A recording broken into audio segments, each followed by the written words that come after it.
Hello, তো আজকে এসেছি আর একটা ভিডিও নিয়ে। এটা কত কি ধরে আছে, এটা হচ্ছে ফুটির ক্লিনজার, মানে এটা দিয়ে ওর ওরাল ক্লিন করা হয়।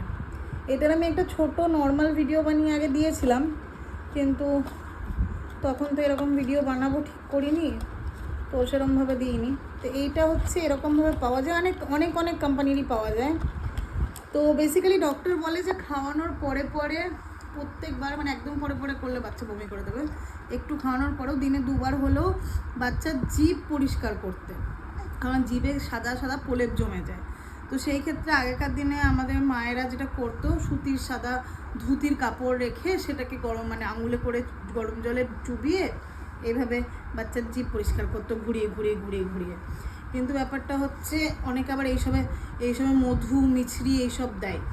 এইগুলো তো 6 মাসের নিচের বাচ্চাকে একদমই দেওয়া যাবে না, না মধু না মিছরি। আর যে কোনো ধুতির কাপড় যদি আমরা ইউজ করি, সেটা বারবার বারবার ইউজ করছি, কোথায় থাকছে সেটার ওপর দিয়ে কি যাচ্ছে না যাচ্ছে, একদমই হাইজেনিক নয়।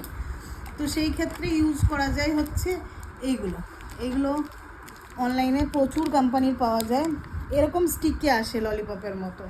এই স্টিকটা কাটতে হয় এখান থেকে, এটা পুরো ললিপপের মতো হয়। এখানে একটা কটনের কাপড় আছে, এটা গরম জলে ডিপ করলে এটা একটু ফুলে যায়, তখন এটা দিয়ে ললিপপ খাওয়ানোর মতো করে বাচ্চাদের জিভটা আস্তে করে পরিষ্কার করে দেওয়া যায়। এবং এটা ইউজ অ্যান্ড থ্রো, একবার ইউজ করা যায়। তো এরকম প্যাকে প্রচুর থাকে। তো বাচ্চার জিভটা ওইভাবে যে কোনো কাপড় দিয়ে পরিষ্কার না করে এরকম কিছু ইউজ করতেই পারো, সেটা অনেক বেশি হাইজেনিক হবে। পুটিকে এটা দিয়ে মানে মুখ পরিষ্কার করা হয়, কুচো কুচো করে ব্রাশ করানো হয়।